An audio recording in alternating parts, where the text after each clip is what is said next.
There's a moment in every entrepreneur's journey when frustration turns into inspiration, when a problem becomes a product and a personal challenge becomes a business opportunity. For Zechariah Thomas, that moment happened in a hockey rink. Born in Jamaica and raised in Oshawa, Ontario, Zechariah is a lifetime hockey player, and he was all too familiar with the sport's price tag, especially when it came to high-performance sticks. And he started asking a simple question. Why do quality sticks cost so much? And what would it take to make them more accessible without sacrificing performance? As a hockey player, I might add, why do high-performance sticks break so easily and so quickly? The answer to Zechariah's entrepreneurial quest became Swift Hockey, a brand that's breaking the rules by offering elite-level sticks at a fraction of the usual cost. However, like any startup story, Swift wasn't an overnight success. It took a lot of testing, iteration, setbacks, and bold decisions to reach its current position. In this episode of Marketing Spark, we'll delve into Zechariah's entrepreneurial journey, from launching multiple ventures to breaking into a competitive, brand-loyal industry with a product that challenges the status quo. Welcome to Marketing Spark. I love the name.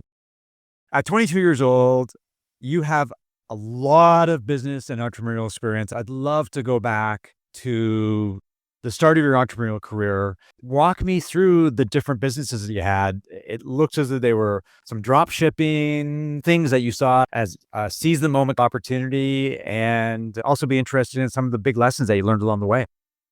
As weird as this sounds, my entrepreneurship started at, I would say, the age of 12. Even I was in elementary school selling hats, wristbands I would find from the dollar store or Dollar Tree for that at that time. And I was doing whatever. I just love selling things. That was my biggest thing. So I started doing everything I can at a 13-year-old to buy a drink at the convenience store, do whatever was possible. And I would say that's where my entrepreneurship started from. It was at a young age. My mom always supporting me at a very young age, helping me get to, bringing me to the dollar store to buy some of these items and helping me resell them, and always encouraging me on that. As well as that, I would say, the true entrepreneurship business side, I started around 17 years old or so, 16. And that's when I would say I really started getting into business, doing a lot with online, with drop shipping, doing whatever I could to make a dollar especially during those COVID times as well. Were your parents entrepreneurs? Did you draw inspiration from what they did to make a living? Or were they doing 9-to-5 jobs and you just somehow, maybe it's nature, maybe it's nurture, you embraced entrepreneurship and became the super salesman at a very young age? What influence did they have on you, and did you follow in their footsteps? I would say they've definitely had a big reason where I'm at, to be honest. My dad he still is the hardest worker I know, and I see him still at 57 years old, put in 12, 15-hour days still. My mom is also a very hard worker. I would say they're both entrepreneurs. My dad owns a company, my mom owns the company as well. Well, they're both entrepreneurs, but I think the biggest lesson I've taken from them is we're in completely different fields, so it's hard to get a lot of direct lessons, but they work very hard, and that's kind of where I get that from. Now, one thing I should make clear to the audience is that you're not just a young, active entrepreneur, but you're a very successful entrepreneur. The business that you started did very well financially, and that allowed you to provide the seed money for Swift Hockey. What did you do right? Was it timing? Did you get lucky? Did you find an opportunity and lean into it? What was your recipe for success? No, I think my recipe for success is, honestly, it's moving faster than everybody else.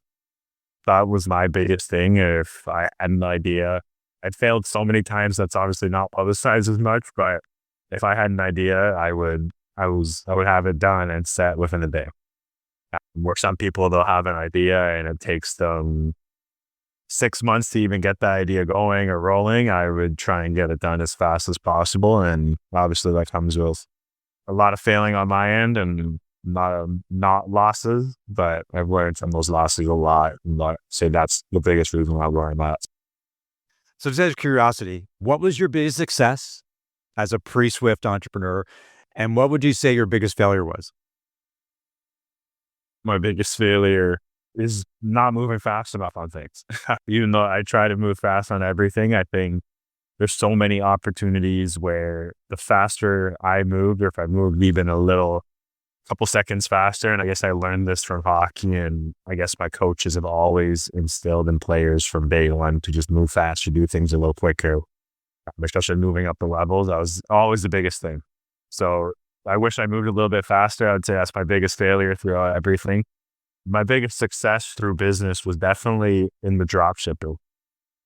I had a lot of early success when drop shipping was new and I could do a lot of organic and bring a lot of organic traffic in without doing a very high volume of paid ads. And I think what helped as well is I had a pretty, I'd like to say a worldwide network in a sense, where I played all over the globe. So I had friends that were everywhere and they would help push the product word of mouth, and they were getting stuff out word of mouth a lot. So that's one of my biggest successes as well, where I built those connections where I'm getting seen in Europe when we're not trying to be in Europe in a sense, because we're not of places outside of.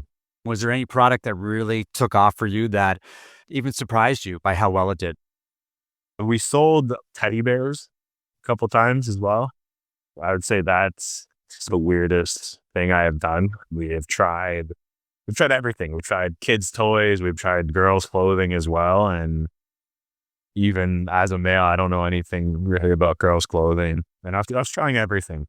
A lot of them saw pretty decent success as I understood how to market certain items, but it still wasn't, the best way to put it, I wasn't passionate about it. It was still, yeah, it was a business at the end of the day, but it wasn't something where I was super passionate about putting more effort and more time into. To put things in context, you have been playing hockey most of your life. You are very good at hockey. Did you play semi-professionally, professionally? How far did you go in your hockey career? Where did you play? A little bit on my hockey career. When I first started, I actually started late, which is weird in hockey. I started at 10 years old, and they consider that really late on starting hockey. But overall, I made it through all the ranks, started at house league, and went all the way up through the ranks of pro, played a little bit of junior hockey, and then played a little bit in Quebec for Acadia Bathurst in the QMJHL. And then I played in New York for the Watertown Wolves, which would be semi-professional. Given your passion for hockey and your entrepreneurial experience, what was that moment when you realized there was a real business opportunity in combining your love for hockey with a product like Swift? If you think about it, the hockey stick industry is super competitive. There's big brands, there's Reebok, CCM, and Bauer competing with big budgets. It must be a tough place to play. Why did you think this was a good opportunity? And what did you think would make you successful, given that you're a David playing against many Goliaths? When I first started, I was still new to business, so I wasn't thinking of it as a competitive thing at the beginning, where I saw Bauer and CCM, and now obviously I experience a lot of those big guys who are trying to take us down every day. But at the beginning, it was more of a situation where I wanted to do something for myself. Throughout my whole life, I was doing whatever I could. I worked at Sport Check a lot of my life, like I guess a sporting store for your understanding. They gave me discounts, and that's how I was getting my sticks at a very young age for a long period of time. And as soon as I had the opportunity to create a product that I would use every day, that was the biggest thing about it. And I think that's why we've seen a lot of success, is because I personally love using the product, and I used it every day. I would never go back to another stick or anything like that. I love the product. So I use the product every single day and I think that's why it's seen a lot of success, because it's a product built by me, built by a player for players. Six are very personal things. It's the touch. It's not only the price, but it's also the way it makes you feel or make it play. When you play the game, you've got a real sense of what the market wants. How did you envision Swift being different from all the other sticks out there? I spend a lot of time talking about brand positioning and differentiation. So how did you envision making Swift a different type of stick? I think on my side of things, I always wanted this stick to be, I guess the graphics are important on the kids side. I always wanted the graphics to be different. I would say we have a white and light blue stick we released that's everybody seems to love it because it's so different and it aligns with a lot of teams' colors and aligns with a lot of how people feel like thinking. On the stick side of the thing, I really wanted it to be brand positioning wise. I wanted to have a different feel compared to any other stick. That was my biggest thing where I wanted somebody to grab a Swift stick and they're not able to, they can't go anywhere else. They're stuck with us. So that was my biggest thing where I wanted to create a product that was completely different and feels completely different. Anybody who has felt our stick or used our stick, they could feel the difference. Some people love it. Some people don't like it, but I really wanted a stick that it was built for me, in my opinion. And then we started tweaking it over time to build for more general consumers. Now, you mentioned you did very well selling teddy bears. Selling teddy bears is a lot different from selling hockey sticks. And building a physical product is a different ball game. What were some of the toughest challenges that you faced early on? And how did you push through? Obviously, going to market with a physical product that people can touch and feel and has a big part of the purchase journey. Did anything surprise you in terms of trying to develop a hockey stick from scratch? There's so many things. I think on the business side of things, the hardest thing I had to deal with was starting a brand. Before I was drop shipping, I was selling a lot of other people's brands or really general products where I didn't have to sit there and brand it and do everything possible to create more content and brand it itself. So that was my biggest change from any other business I've done in the past where I've had to spend a lot of time learning how to brand the product so it's going to get the most benefit. Walk us through that branding process. Because a lot of entrepreneurs, especially in my world, B2B SaaS, software is fairly easy, relatively speaking, to create, but actually branding it, driving awareness, making people aware that you exist is the hard part. What are some of the keys to branding success for Swift? What did you do that allowed you to stand out from the crowd? I think what we did, which was a little bit differently, our goal at the beginning was to be seen everywhere. And seen everywhere in a good way. We really wanted to be seen by the best players locally. Obviously, we can't reach Connor McDavid's, Austin Matthews, but we wanted to see the best players locally in our products. That was our branding positioning. We really wanted to be one of the cheapest sticks. And we also wanted to be the enemy. Is the best way to put it, the bad guys. And trying to take down the big guys. And that's been our brand positioning where people fall in love with that story. Where the reason why I started is to make a more affordable hockey stick and people fell in love with that story. And that's been our biggest brand positioning from any position. Like everybody knows for Swift, we're a more affordable product and we're seen everywhere. So even from day one, it's the same situation. What do you see as your brand personality? Are you the Darth Vader of the hockey stick world? Are you the rat who's always poking his nose in other people's business? How did you develop that brand personality? Yeah, I would say it took a bit. A lot of our ads, even we're sitting there, we're breaking other brand sticks. We're really trying to cause as much havoc and make a difference as well. But I would say we're the bad guys. We're the enemies to the other brands. Even some of the other biggest brands out here in the hockey industry have us blocked on all social media because we're really coming for everybody is the best way to put it. Even, for example, a lot of the other on social media, everybody, when a new company drops a new product, other hockey stick companies, everybody's commenting, oh, another $500 stick, what a waste of money. And I could buy a new car with this and all this type of stuff. And that's where we step in and where we're supporting those people that want that difference. Now, these days, most hockey sticks are made in Asia, China, Vietnam, I think Thailand as well. What was it like to build a physical product when production is thousands of miles away? How do you pick a supplier? How do you do quality control? How do you navigate cross ocean shipping? And I guess one of the biggest challenges right now might be the tariffs that have been imposed. What was that experience like? And how did you manage to stick handle your way through all those obstacles? It's been extremely difficult. On my end, I seem to figure out everything pretty decently by reading, watching YouTube, doing whatever I can to learn, as I don't have a background in product design. I don't have a background in anything like that. So I do as best as I can to learn. And I would say that was a really difficult situation where we've spent a lot of money to getting the stick to where it's at currently. And I'd say that's one of our biggest reasons on why we haven't released even a goalie stick, because we're really trying to make it different and perfect at the same time. So it's been we do a lot of testing, a lot of rigorous testing to make the product great. And it's made in China? Yes. Have you been to China to meet with your manufacturers there, your manufacturing partners? No, I haven't as of yet. Definitely a plan pretty soon. Uh, We had a pretty good relationship with Zoom calls, everything we can do to connect, but I'll definitely have to make the trip up soon enough to, as every entrepreneur does, has to make that trip eventually. In 2023, you pitched on Dragon's Den, but before we talk about that experience, I'd love to get some insight into that early traction. How did you know when Swift had actually made it? You'd found that product market fit.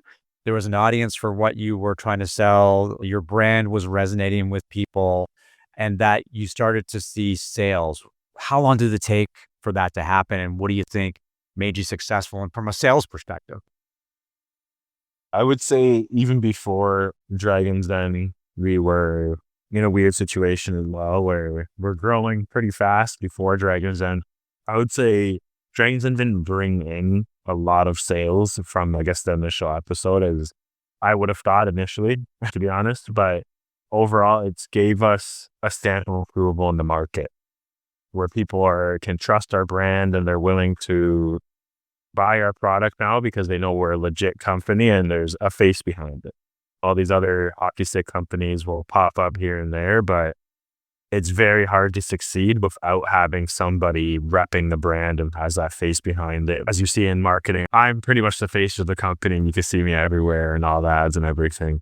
And I think that's probably the biggest thing I'm harvesting to the people. Pre-Dragon's Den, when it's just you doing the marketing and you're this scrappy brand, what was the first sign that you said to yourself, this thing is going to work? I'm actually selling sticks and I've got some revenue coming in and I think this business is going to make it. I really love those times where at the very beginning, it was me and my friends. My friends were running the social media for little to nothing, just trying to support $5 here and there because we weren't making a lot at that time. Before all of our success, we've done everything to stay relevant and get into people's hands. When we were parking lots selling sticks, we were bringing sticks to the arena. We would bring many sticks to everywhere and run those photo shoots with whoever we could get at those times to get as much content. But I think those were the good times. I always look back on us we used to work out of a storage unit, a very small storage unit for a long period of time. And that's where we started to where we're at now. In 2023, you're 20 years old. You appear on Dragon's Den and you secure a $70,000 deal for about 15 to 20% of the company from Arlene Dickinson, Michelle Romano, and Wes Hall. Did that investment actually happen? What was that experience like? A lot of entrepreneurs go through the motions and it really works out to be a marketing exercise more than a financial exercise. Talk to me about that Dragon's Den journey. And what, as you said, it had impact on the brand. It raised brand awareness and helped make Swift legit. But what was that experience like? And did you actually get the money from the investors? I guess I could go through the whole experience pretty quickly. A lot of people, it's very hard to get on Dragons, and from my understanding, the way they said it to me, so they have over 100,000 people apply every year, and they only pick 150 to actually do the taking of the show, and then only 100 people get aired after that. So it's very difficult to get on there. I think what people think, like after the show, you're being handed a briefcase of money. That process after it is very long and rigorous. I guess what happened with us is we didn't hear from an investor for around 8 months or so. The show was taken. By that time, we were at a completely different situation in the company where we were big. We were big at that time. We took the deal from West Hall, but we were a little too big and we didn't need those financials at that time to give up that sort of the company. And obviously not hear from the investor. And then when we do hear from the investor, it's the investor's team it wasn't too appealing to me. He's on the show. A lot of things were said that wasn't aired, but it wasn't too appealing to me at all for that. So I think that's probably a common experience for a lot of entrepreneurs is that it's a good show, but in the end of the day, the business changes. Curious about the impact that appearing on Dragon's Den had on sales. Did you see a surge in sales? And as important, were you able to handle the demand from all the interest in Swift? we've definitely seen a surge in sales in a sense. When we saw the biggest surge of sales is when we took the Dragons and clips and made videos around it. That's when I would say we went from nothing to something pretty quickly. That's when we saw maybe 50 sales on that Dragons Den day, which was a lot. It was a really good day overall. We took those clips and made 20, 30 videos with those clips. And that's where we saw extreme success, in my opinion. But yeah, on the Dragons Den episode, we weren't able to keep up with demand. That was our biggest thing since day one. We were never able to keep up with the amount of sticks that were needed. Even now, we still can't keep up with how many people need sticks. It was really difficult to deal with that demand, and we really wanted to grow and give sticks to everybody, but we just couldn't. You're a few years into the business. You're an established, albeit smaller brand. You've got a loyal following, brand awareness. It sounds like you've got some capital challenges because there's more demand that you can handle. Are you at the point where you're seeking outside investment? Have you been approached by investors or other hockey stick companies interested in either investing or buying the company? How are you going to position this company for growth? Because at some point in time, you're going to need growth capital and move beyond this grassroots bootstrapping stage that you're in. What are your thoughts on that? And how are you going to navigate that? Yeah, day in, day out, we're consistently trying to grow the brand. And growing the brand obviously comes from us getting as much capital as possible. And my end goal is honestly to beat Bauer and CCM and all the other brands in between there. My goal is to be as big as possible around them. But they're dealing with $10-15 million of stick inventory when it's very hard to get that without capital. So yes, we've had lots of investors reach out. I think it has to be a really great fit on our behalf for almost, I would lose a little bit more percentage to have a great mentor. As I try a little bit, I don't have a school background or legal stuff on the business. I'm really starting to learn day by day, but everything, I'd love to have a really good mentor that's worth a little bit more percent to help us get there. How would you feel if an NHL star, an Austin Matthews, a Connor McDavid found your sticks and said, Zechariah, I'd love to be an investor. Is that something you'd be interested in? It'd definitely be a great thing. I think it's weird to say that a lot of hockey players, like after their career, have tried something like this, and it never ends up being successful because it still comes down to the capital. The capital and the marketing is that nobody can get a hold of. But yeah, I think that'd be a great thing to be in touch with somebody like that as well.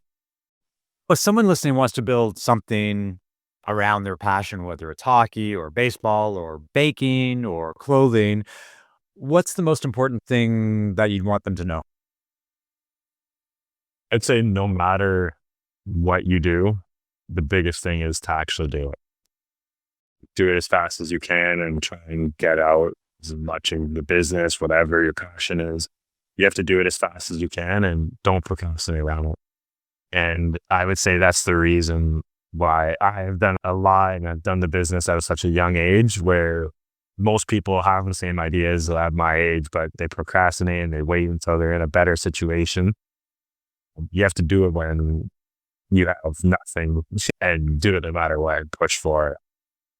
Given the fact that you've started a lot of businesses since you were 13, I don't know how many businesses you started, but it sounds like many. How do you keep yourself disciplined while you're growing Swift and you're focused on Swift? You've clearly got a lot of ideas running through your head about different opportunities and things that you could possibly sell. But part of entrepreneurial success comes from discipline and focus. So how do you keep yourself focused on Swift and the task at hand rather than being distracted by maybe a shiny object somewhere else? I would like to say it's a really difficult situation not to be distracted by everything that comes on your face when it comes to cryptocurrency, and you see all of these kids, 13-year-old kids making millions and millions of dollars on cryptocurrency or different fields of the business. It gets difficult. I believe that if I put in more work, more time, and more energy than everybody else at my one craft, my one business, it will end up beating everything. Just because if you're splitting all your time up, you're never going to be successful between multiple businesses. Final question is, where can people learn more about you and Swift Hockey? You can check us out on all social media, Swift Hockey, and all platforms. You'll find us there somewhere. As for me, you can check me out on LinkedIn, Zechariah Thomas. You can check me out on Instagram as well, Zechariah Thomas. For Swift Hockey is everywhere, and we're going to continue to grow. Thanks for being on Marketing Spark, and to Zechariah for sharing his insights about entrepreneurship and making hockey sticks. If you found this episode valuable, I'd love it if you could leave a review or share it with a colleague. Marketing Spark is all about helping entrepreneurs, marketing leaders, and B2B SaaS founders uncover what's working, what's changing, and what's next in the world of growth and entrepreneurship. If you're a B2B SaaS marketer, founder, or entrepreneur with a unique story or a fresh take on marketing, growth, or leadership, I'd love to hear from you. Reach out to me on LinkedIn, and let's talk about getting you on the show. Until next time, thanks again for listening to Marketing Spark.